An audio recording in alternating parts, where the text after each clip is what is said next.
എല്ലാവർക്കും PSC പസിലിലേക്ക് സ്വാഗതം. 5ാമത്തെ question പേപ്പറിലെ part 2 ആണ് ഡിസ്കസ് ചെയ്യുന്നത്. 17ാമത്തെ ക്വസ്റ്റ്യൻ, ക്യാപ്റ്റൻ ലക്ഷ്മിയുമായി ബന്ധപ്പെട്ടിരിക്കുന്ന സംഘടന. ഓപ്ഷൻ ഡി ആണ് answer, Indian national army. Indian national ആർമിയാണ് ക്യാപ്റ്റൻ ലക്ഷ്മിയുമായി ബന്ധപ്പെട്ടിരിക്കുന്നത്. 1920 ലാലാ ലജ്പത് റായും NM ജോഷിയും ചേർന്ന് സ്ഥാപിച്ച സംഘടനയാണ് അഖിലേന്ത്യാ trade union. 1920 Lala Lajpat റായും NM ജോഷിയും ചേർന്ന് സ്ഥാപിച്ച സംഘടനയാണ് അഖിലേന്ത്യാ trade union. Hindustan socialist Republican association എന്ന സംഘടന രൂപീകരിച്ചത് ഭഗത് സിംഗ് ആണ് ഹിന്ദുസ്ഥാൻ സോഷ്യലിസ്റ്റ് റിപ്പബ്ലിക്കൻ അസോസിയേഷൻ എന്ന സംഘടന രൂപീകരിച്ചത്. 18ാമത്തെ ക്വസ്റ്റ്യൻ, ഇന്ത്യയിലെ ആദ്യത്തെ റോക്കറ്റ് വിക്ഷേപണ കേന്ദ്രം ആരംഭിച്ചത് എവിടെ? ഓപ്ഷൻ സി ആണ് ആൻസർ, തുമ്പ.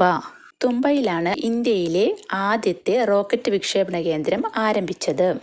19ാമത്തെ ക്വസ്റ്റ്യൻ, 2024 G20 ഉച്ചകോടി നടക്കുന്ന രാജ്യം. ഓപ്ഷൻ ബി ആണ് ആൻസർ, ബ്രസീൽ. ബ്രസീലിലാണ് 2024 G20 ഉച്ചകോടി നടന്ന രാജ്യം.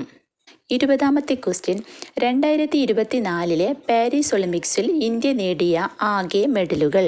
ഓപ്ഷൻ ഡി ആണ് ആൻസർ, 6 മെഡലുകളാണ് 2024 പാരീസ് ഒളിമ്പിക്സിൽ ഇന്ത്യ നേടിയത്. 21ാമത്തെ ക്വസ്റ്റ്യൻ, സ്വാതന്ത്ര്യാനന്തരം ഇന്ത്യയിൽ നിർമ്മിച്ച വിവിധ ഇരുമ്പുരുക്ക് ശാലകൾ സഹായം നൽകിയ രാജ്യങ്ങൾ എന്നിവയുടെ പട്ടിക ചുവടെ നൽകുന്നു. ശരിയായ ജോഡികൾ ഏവ? ഓപ്ഷൻ സി ആണ് ആൻസർ, 1ഉം 4ഉം ശരിയാണ്. Durgapur, Britain, Bhilai, Soviet union എന്നിവയാണ് ശരിയായിട്ടുള്ള ജോഡികൾ. ബൊക്കാറോ സോവിയറ്റ് യൂണിയനാണ്. ബൊക്കാറോ സോവിയറ്റ് യൂണിയൻ്റെ സഹായത്തോടെയാണ്. റൂർക്കേല ജർമ്മനിയുടെ സഹായത്തോടെയാണ്.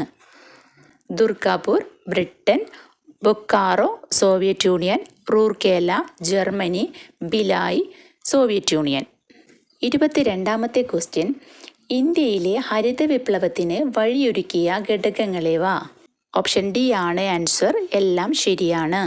അത്യുൽപാദന ശേഷിയുള്ള വിത്തിനങ്ങൾ, മെച്ചപ്പെട്ട ജലസേചന സൗകര്യം, കുറഞ്ഞ പലിശയിലുള്ള സാമ്പത്തിക സഹായം. അത്യുൽപാദന ശേഷിയുള്ള വിത്തിനങ്ങൾ, മെച്ചപ്പെട്ട ജലസേചന സൗകര്യം, കുറഞ്ഞ പലിശയിലുള്ള സാമ്പത്തിക സഹായം എന്നിവയാണ് ശരിയായിട്ടുള്ളത്.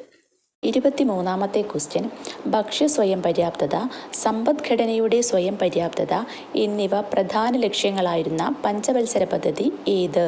ഓപ്ഷൻ ബി ആണ് ആൻസർ, 3ാം പഞ്ചവത്സര പദ്ധതി. 3ാം പഞ്ചവത്സര പദ്ധതിയുടെ ലക്ഷ്യമാണ് ഭക്ഷ്യ സ്വയം പര്യാപ്തത, സമ്പദ്ഘടനയുടെ സ്വയം പര്യാപ്തത എന്നിവ. കാർഷിക മേഖലയുടെ വ്യാവസായിക വികസനം എന്നത് 1ാം പഞ്ചവത്സര പദ്ധതിയുടെ ലക്ഷ്യമായിരുന്നു. കാർഷിക മേഖലയുടെ വ്യാവസായിക വികസനം എന്നത് 1ാം പഞ്ചവത്സര പദ്ധതിയുടെ ലക്ഷ്യമായിരുന്നു. കാർഷിക വ്യവസായ മേഖലയുടെ അടിസ്ഥാന സൗകര്യങ്ങൾ മെച്ചപ്പെടുത്തൽ 6ാം പഞ്ചവത്സര പദ്ധതിയുടെ ലക്ഷ്യമായിരുന്നു. കാർഷിക വ്യാവസായിക മേഖലയുടെ അടിസ്ഥാന സൗകര്യങ്ങൾ മെച്ചപ്പെടുത്തൽ 6ാം പഞ്ചവത്സര പദ്ധതിയുടെ ലക്ഷ്യമായിരുന്നു. മാനവശേഷി വികസനം എന്നത് 8ാം പഞ്ചവത്സര പദ്ധതിയുടെ ലക്ഷ്യമായിരുന്നു. മാനവശേഷി വികസനം 8ാം പഞ്ചവത്സര പദ്ധതിയുടെ ലക്ഷ്യമായിരുന്നു. 24ാമത്തെ ക്വസ്റ്റ്യൻ, സ്വാതന്ത്ര്യാനന്തരം ഭാഷയുടെ അടിസ്ഥാനത്തിൽ സംസ്ഥാനങ്ങളെ പുനഃസംഘടിപ്പിക്കുന്നതിന് രൂപീകരിച്ച സംസ്ഥാന പുനഃസംഘടനാ കമ്മീഷനിൽ അംഗമായിരുന്ന വ്യക്തി. ഓപ്ഷൻ ഡി ആണ് ആൻസർ, KM പണിക്കർ. KM പണിക്കരാണ് സംസ്ഥാന പുനഃസംഘടനാ കമ്മീഷനിൽ അംഗമായിരുന്ന വ്യക്തി. നാട്ടുരാജ്യങ്ങളുടെ സംയോജനത്തിൽ പട്ടേലിനും നെഹ്റുവിനുമൊപ്പം പ്രധാന പങ്കുവഹിച്ച മലയാളിയാണ് BP മേനോൻ.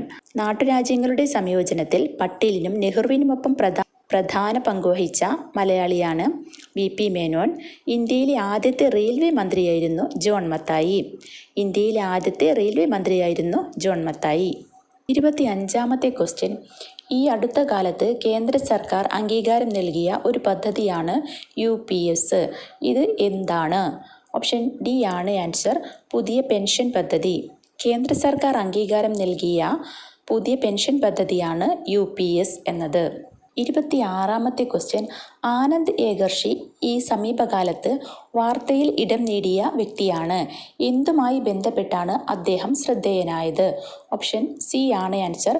മികച്ച തിരക്കഥാകൃത്തിനുള്ള ദേശീയ ചലച്ചിത്ര പുരസ്കാരം. മികച്ച തിരക്കഥാകൃത്തിനുള്ള ദേശീയ ചലച്ചിത്ര പുരസ്കാരം ആനന്ദ് ഏകർഷിക്കാണ് ലഭിച്ചത്. 27-ാമത്തെ ക്വസ്റ്റ്യൻ, 2011 ജനസംഖ്യാ കണക്കെടുപ്പനുസരിച്ച് കേരളത്തിലെ സ്ത്രീ പുരുഷ അനുപാതം 1084. 1084 2011 ജനസംഖ്യാ കണക്കെടുപ്പനുസരിച്ച് കേരളത്തിലെ സ്ത്രീ പുരുഷ അനുപാതം. 28-ാമത്തെ ക്വസ്റ്റ്യൻ, തന്നിരിക്കുന്ന വനപ്രദേശങ്ങളിൽ അഗസ്ത്യമല ജൈവമണ്ഡല മേഖലയിൽ ഉൾപ്പെടാത്തത് ഏതാണ്? ഓപ്ഷൻ എ ആണ് ആൻസർ. മണ്ണാർക്കാട്. മണ്ണാർക്കാടാണ് അഗസ്ത്യമല ജൈവമണ്ഡല മേഖലയിൽ ഉൾപ്പെടാത്തത്. കോന്നി, തെന്മല, അച്ചൻകോവിൽ എന്നിവ അഗസ്ത്യമല ജൈവമണ്ഡല മേഖലയിൽ ഉൾപ്പെട്ട വനപ്രദേശങ്ങളാണ്. 29-ാമത്തെ ക്വസ്റ്റ്യൻ, ഏറ്റവും കൂടുതൽ വനപ്രദേശമുള്ള കേരളത്തിലെ ജില്ല ഏതാണ്? ഓപ്ഷൻ സി ആണ് ആൻസർ. ഇടുക്കി. ഇടുക്കിയാണ് ഏറ്റവും കൂടുതൽ വനപ്രദേശമുള്ള കേരളത്തിലെ ജില്ല. ഒരു സവിശേഷത എന്താണ്? വയനാട്, ഇടുക്കി, പത്തനംതിട്ട, കോട്ടയം എന്നീ ജില്ലകളുടെ സവിശേഷതയാണ് ചോദിച്ചിരിക്കുന്നത്. ഓപ്ഷൻ ബി ആണ് ആൻസർ. കടൽ തീരം ഇല്ലാത്ത ജില്ലകൾ. കടൽ തീരമില്ലാത്ത ജില്ലകളാണ് വയനാട്, ഇടുക്കി, പത്തനംതിട്ട, കോട്ടയം എന്നിവ. 31-ാമത്തെ ക്വസ്റ്റ്യൻ ഡിലീറ്റഡ് ക്വസ്റ്റ്യൻ ആണ്.